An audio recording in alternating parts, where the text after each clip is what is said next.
რომელი ყარაცათაშია დაგვიდეს სულის საყუდელი მარადი ბინა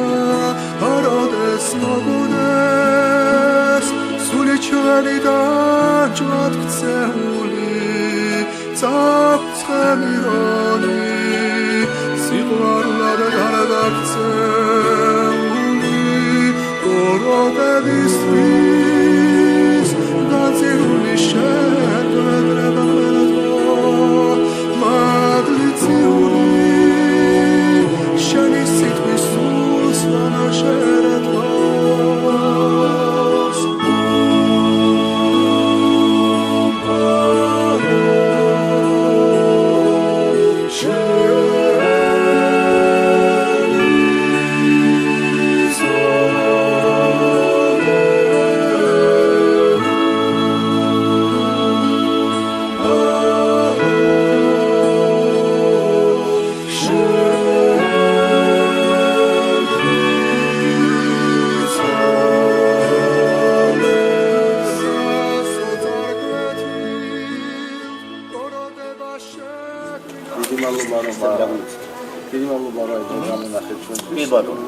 პირველი შეკითხვა მინდა ესეთი დაგისვათ, რომ საერთოდ აი ეკლესიის ისტორიის შესახებ რომ მოგიყვეთ, წმინდა ინოს სახელობის ეკლესია როდის აშენდა, როგორც ვიცით თქვენ ძალიან დიდი ღვაწლი გაქვთ აი ეკლესიის მშენებლობაში და ნუ მრეული ძალიან ხამრეული ბევრი. კი ბატონო, გასულ პირველს ყოვლისა ესე ვთქვათ, ესე იგი თვითონ ტაძრის შენებლობა რაც შეეხება, როგორც მე ვიცი, მე აქ მოვედი პატრიარქის მოსაუბრე 90 წლებში, რომ დავამთავრე სემინარია, ჩავაბარე აკადემიაში, სხვათა შორის აღსანიშნავია და მაგრამ ის უწმინდესო ბრძანა, რომ ეს მირჩევნია, რომ აღადგინო რაბათო აქ ეკლესია იყო გასულ საუკუნეებში, მაგრამ აქ იყო შემდგომში მოსახლეობა ჩაასახლა კომუნისტურ რეჟიმში. ანუ ეს არ არის ახალი აშენებული, რასაც თქვენ ამას ასეთ ტიპის არ იყო, ასეთი ფორმის, ასეთი მაგრამ ანუ იყო და კომუნისტების დროს იყო განადგურებული. რა 11 მოსახლე ცხოვრობდა აი ამ ტაძარში. 11 მოსახლე. იმ პიროვნებას დღესაც ვიცნობ ერთი რამოდენიმე ცოცხალია. თავად ტაძარში სახლებია. რა თქმა უნდა, თქვენ წარმაი რა მდგომარეობა იქნებოდა. მე ხო და აი ამის შემდგომ კარგი კიდევ დამაინტერესდა. აი უკან ცხოვრობდნენ მოხუცი ხალხი, ალიოში ერქვა ეს პიროვნებას, რომელსაც რო კითხე, აი ვის იყო ტაძარი, ხო იცი დღესდღეობით ასე ჩვენი ძმებს ვეძახით ხოლმე სოფელით მაგი ჩემებენ ჩვენი იყო მარტოაზია ბევრ ეკლესიასაც იჩემდა მე რო ვკითხე კარგი ეხლაც მახსოვს ყურებში მახსოვს ეს კაცი იყო ჯერ 80 წლის და ჯერ მაშინ რა თქმა უნდა მე მაგი იძახოდა რომ ბაბუა ჩემიო ამბობდა სულ ქართულად მიდიოდა წერილოს ეს ნიშნავს რომ ადრე ყოფილა ტაძარი თამაშიც იყო რა თქმა უნდა და ერთ-ერთი სურათს მე რო გადავხედე საერთოდ ახლობლებთან აღმერებთან აღმოაჩინე ესეთი სურათი აქ იყო რამოდენიმე მოსახლე 3-4 მოსახლე ტაძარი იყო ადგილი ესე იგი მე-19 საუკუნის პერიოდში აღშენებული ზუსტად აი ესეთი სურათი ვიცი მე-19 საუკუნის შუა პერიოდში არის ეს ტაძარი აღშენებული და აი ამის შემდგომ რა თქმა უნდა პატრიარქის ჩემი აქ განაწილება და აი უშუალოდ აქ ეს იმისათვის მოხდა კიდევ აუცილებელი რომ აქ სხვადასხვა დომინაციები, ასე ვთქვათ, სხვა რელიგიის წარმოადგენლებს უნდათ. თუმცა ეს იქნება ბაპტისტი ეგრესული იოღოების უნდათ თულმა. ხელში ჩაეგდოთ ეკლესია და ნუ არ ყოფილიყო მართლმადიდებელი, მათ ხელში იყო ეგეთ სიტუაცია, ალბათ პატრიარქმა ესე გადაწყვეტა თორემ. პრეტენზიები ხო, ამის შემდგომ რა თქმა უნდა, რაც ჩვენ რა თქმა უნდა მაშინ ახალგაზრდა იყო 27 წელს, 28 წელს გავარდა. გამოსწელი ვიყო, მაგრამ რომ შემოვიდი რა თქმა უნდა სატრაპეზს არ მიწით იყო დაფარული. მე კონცერტები იმართებოდა, ფოლკლორული საღამოები, მუსიკალური კონცერტები იმართებოდა ტაძარში ფოტოშორის და ამის შემდგომ დავიწყოთ ნელ-ნელა ღვთისმსახურებით რა თქმა უნდა მშენებლობა. მშენებლები გაგებით, რომ სპატ კი არ არის ყველაფერი არაფერი არ ხერხდება. ნუ რას უნდა მარტო 10 ოჯახი და შიგნითაც არის ხო შელესილი და პლუს კიდე ეს მე მოპირკეთ და ეს და ასე შემდეგ. ეს მრევლის თაოსნობით მოხდა რა თქმა უნდა ღვთისმსახურებით და ასე შემდეგ.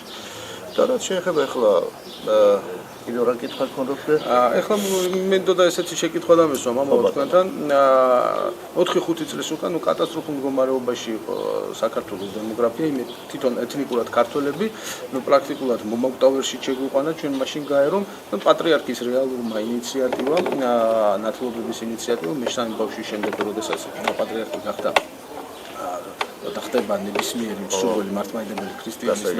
ნათლია საკმაოდ მოიმატა შობადობა. აი თქვენი თვალსაზრისით რა შეიძლება მთლიანად კიდევ ეკლესიამ სხვა ეპისკოპოსებმა მოძღვრებმა რა უნდა გაკეთდეს იმისთვის რომ აი მართლაც ეს კატასტროფა რას წინაშე ჩვენ ვიდექით და რეალურად 20 წლის მანძილზე თუ 1998 წლის აღწერით საქართველოში დაახლოებით ეთნიკურად ქართველი ცხოვრობდა 3.850.000 დღესდღეობით საქართველოში ეთნიკურად ქართველი ცხოვრობს 2.300.000 დაახლოებით 1.5 მილიონზე მეტი ადამიანი ნუ ზოგი ემიგრაციაშია გასაგებია მაგრამ ნუ ფაქტია ის რომ საქართველოში ქართველები კლებულობენ ძალიან კატასტროფული რაოდენობით და იმან მოიმატა პატრიარქის მაგაში გეთანხმდით არის საცხადია უდიდი ძალისხმევა პატრიარქის თავისთავად ცხადია აღსანიშნავია ხაზგასაცმელია რა თქმა უნდა ამ შემთხვევაში თქვა ეპისკოპოს თუ თქვა წინამძღვრების მოძღვრების ეკლესიის მსახურების მოვალეობა რა არის ეს ჩვენი მოვალეობა ეს არის მისიონური მოღვაწეობა და ჩვენი იარაღი დღეს არის საუბარი გადაგებდებით ესე იგი ცოცხალი სიტყვის მიტანა თქვა მრევლთან ადამიანებთან ყოველ თქვა მრევლთან იმისათვის რომ იყოს დემოგრაფიული მდგომარეობა რომ თქვა გამრავლდეს და გასაგებია აქ კიდე სხვადასხვა პრობლემები ჩნდება რა თქმა უნდა აქ არის ნებაყოფილობითაც უნდა იყოს გარკვეულწილად და არსებობს ისეთი საკითხები რაც აღარ მოგახსენე რომ აქვს გარკვეული საშუალებები მაგრამ ვერ იყენებს აი ესეთების არსებობა არიან ხოლმე და ყოველ შემთხვევაში თავისუფალი არჩევნის უფლება არა და უფლება მე ვფიქრობ ყველა адам უნდა იყოს კარგი ქრისტიანი და პატრიოტი უნდა იყოს მე ესე მგონი იმიტომ რომ ესეთებიც ვიცი მე ნამდვილად მრევლში ვიყავს ქირაში ცხოვრობს მაგრამ შვილი ყავს შვილთა შვილები ყავს აპროფესორ შვილები ყავს ჩემზე პატარებია თქვენ წარმოედგინეთ და 58-9 წლის არის შვილები ყავს საოცარია არ უშინდება აი არ უნდა შეუშინდეს საქმე ამაშია მარტო საკუთარ სიამოვნებაზე რომ გადახვიდე იცი რა ვჭამო რა ვსვადო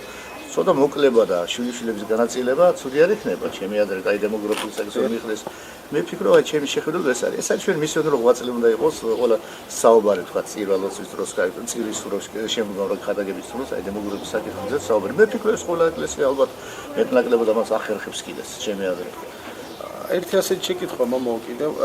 სხვათა შორის ესეც ჩვენი პატრიარქის დამსახურებაა რომ მან ჯერ კიდე 20 წლის უკან გამოიყვანა საქართველოს პრაქტიკულად მსოფლიო საეკლესიო საბჭოდან და ეკუმენური მოძრაობიდან დღეს აი კითხვა დაგვისვეს ესეთი გთხოვეს რომ თქვენთვის დაგვისვა ხომ არ არის საშიშია ეს კრება რომელიც ახლა ტარდება და რაიმე სახით ხო არ მოინდომებენ რაღაც ჩვენ დაბრუნებას ისევ ამ ეკუმენურ მოძრაობაში არავითარ შემთხვევაში მე და რას ველოდებით ჩვენ ჯერ ბუნდოვანია გარკვეული არ არის ისე საკითხები წინასწარ რა ისე თქვა დაპანიკება ასე თქვა დაპანიკება და ამის უფლება არც აგვაქვს ჩვენ რო ასე მრევლზე განუცხადეთ არიქა და ასე შემ ეს მიუღებელი შეიძლება მერვეს უფლება არც ეწოდოს ასე შეიძლება კანონმდებლობით საკითხები განიხილავენ და არა დოგმატური ისი რა არის აი დოგმატური საკითხები სხვა რამეს ნიშნავს კანონიკური საკითხები რომელსაც თუ თქვა ამა თუ იმ თქვა სახელმწიფოს თქვა ასე თქვა ავტონომიურ რესპუბლიკას უნდა რაიმე შეტანა ცვლილება ეგ მერე გამოჩნდება ახლა ჩვენ პოზიციაზე ვართ არის რაღაც არაფერი მსგავსი არ გამიგიო რაღაცნაირად ჩვენ თითქოს რაღაცას გადავხვით ეგრეთ რამე არ ყოფილა არც იქნება შეიძლება აი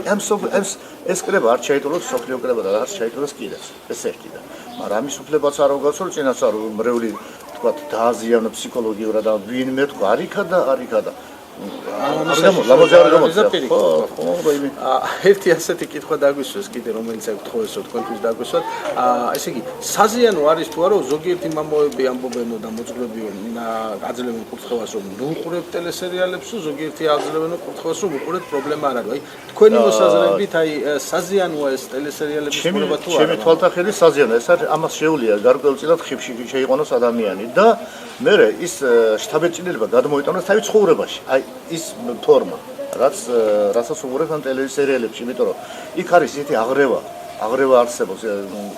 თქვა ოჯახურები და ნაცსაური აღრევა რო არსებობს რომ გადმოვთ ხოლმე არის ეგეთი შემთხვევები ბევრი მას ზიანი მოუტანია უამრავი ზიანი ახლა მე რო ვთქვა ახლა შეიძლება ისეთი წესიერი ფილმები უყურო რასაც სიყვარული იმარჯვებს ერთგულება იმარჯვებს პატრიოტიზმის გზებით აღსურული სამშობლოს თავდადება ბევრი აი ფილმები შეიძლება უყურონ ადამიანებს ასე თქვა ხალხ მოსახლეობა როგორ არა მაგრამ მე მაგალითად არ მიმაჩნია თქმა უნდა იჯდე და დღეს გავიდა 115 სერია, ხვალ გადის 116 ზეგ 117 სერია. სადღაა ქრისტე შენთვის? ღმერთი სადღაა მაშინ? რაზე ლოცვა ზიარ ეკლესიის ხო სადღაა? მაშინ ცხონებაზე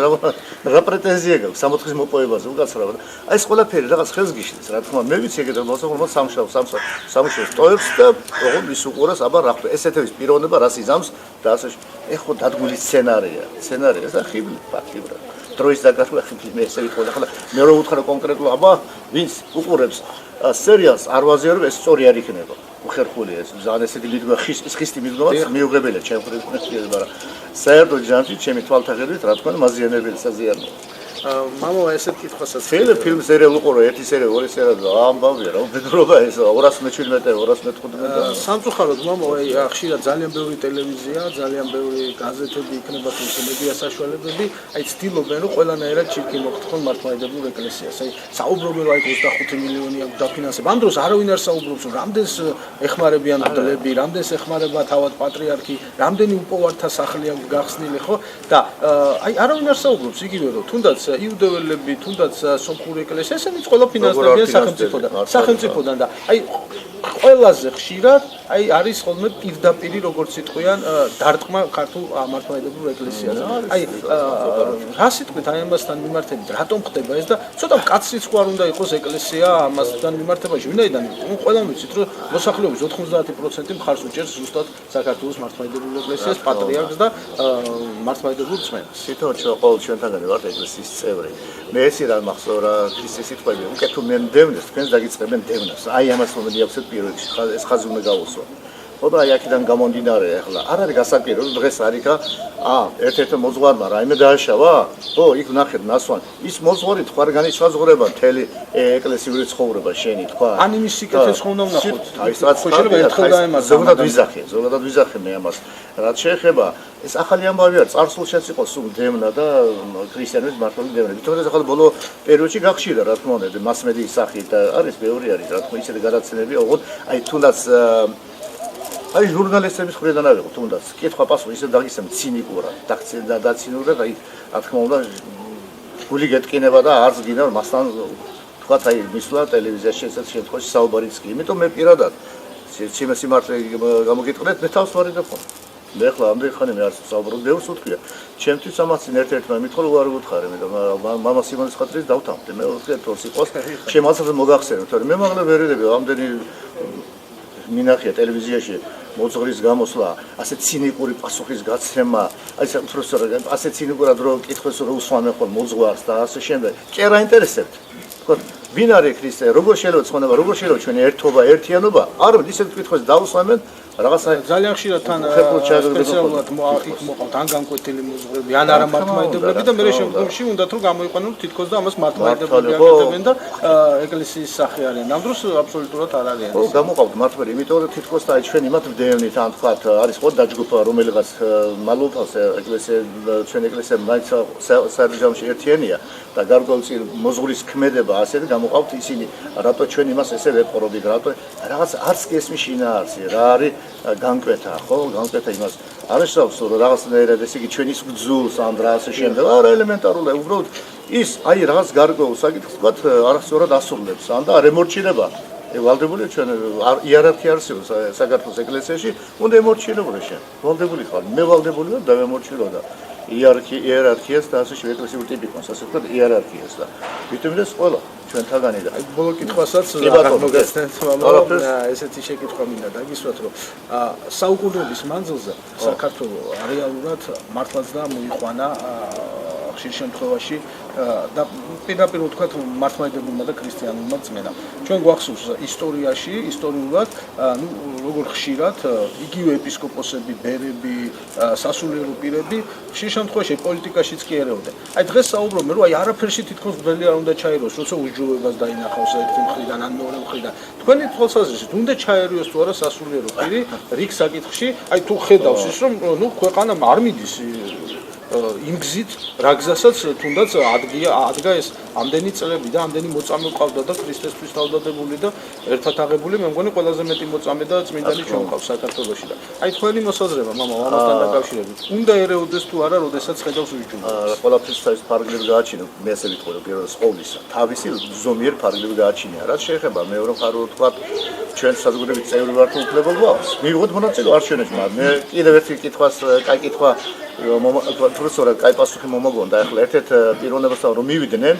თქვენ ვიცავთ ხმას, რა უთხრა ისი დავით აღმაშენებს და დაიწყეს ისინი დააყარეს, რატო? რა, არ შეიძლება დღეს კიდევ დავით აღმაშენებელს დაიბადოს? თამარ მეფეები დაიბადოს? როგორ არ შეიძლება?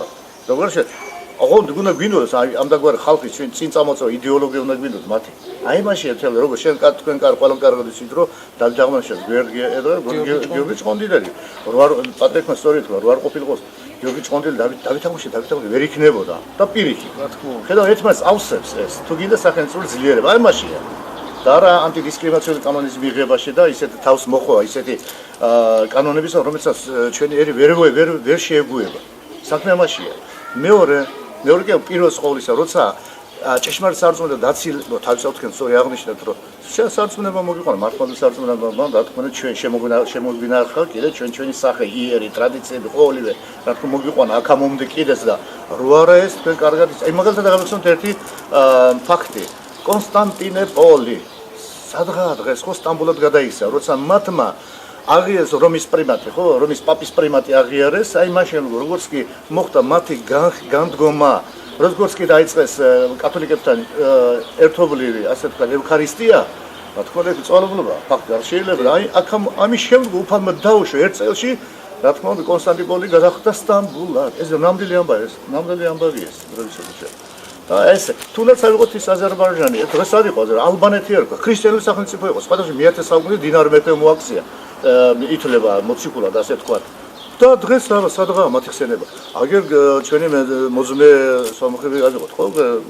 გრიგორე რომელსაც 506 წელს დვინისკრება ჩატარდა შემდგომ ამისა და ნელა უკვე გადავიდნენ რა თქმა უნდა მონოფიზიტურ სარწმუნოებაზე ასე შემდეგ სამწუხარო კიდევ ერთხელ სადაც როცა არის ჭეშმარიტ სარწმუნოება მართლმადიდებლური თავი ჩვენ გაერთიანება აი ამაში ქრისტესთან ერთად უნდა მოიყოს გაერთიანება მესენჯერა თუ და ის კი არა აბა რამდენ ზროხას დაუკვდა რამდენ სხვა დაუკვდა რაც დავპიდები არა ზამიგო ეს მე სხვა ხარისხოებრივია აქ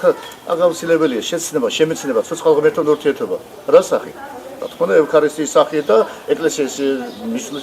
მისვლა მარტო ეკლესიის მისვლით არ ხდება ერთხელ მისვლით მაგრამ ზოგადად აი სოციალური კავშირი უნდა იყოს ეკლესიასთან და რა თქმა უნდა უფალდა ქრისტესთან ну ამ შემთხვევაში მოძღვარი არის ის პიროვნება რომელსაც მისიონერობა უნდა გამოიჩინოს და დაარიგოს და დაარიგოს ასწავლოს და აკურთხოს დალოცოს ჩვენი ერი ჩემს მე ესენესვე რომ ერთო დავლოცოს შეგეცილოს უფალ მიიდებას რომ ეს ყოფილიყოს ნამდვილად ჩვენი საუბარი თქვათ აღმოთვი პიროვნებისთვის ცოტა არ იყო ცოტა მაინც ასე თქვათ აზრზე მოსასვლელად კიდევ ერთხელ ჩემიდან რა თქმა უნდა კიდევ ერთხელ დიდი მადლობა დაგლოცოთ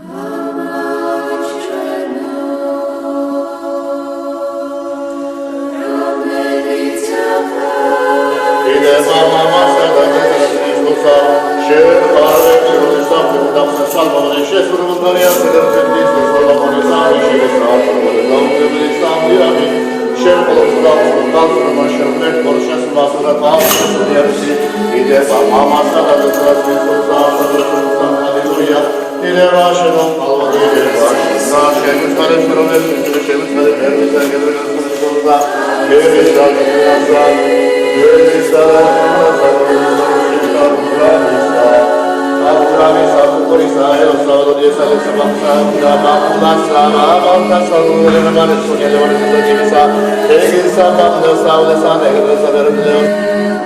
salve,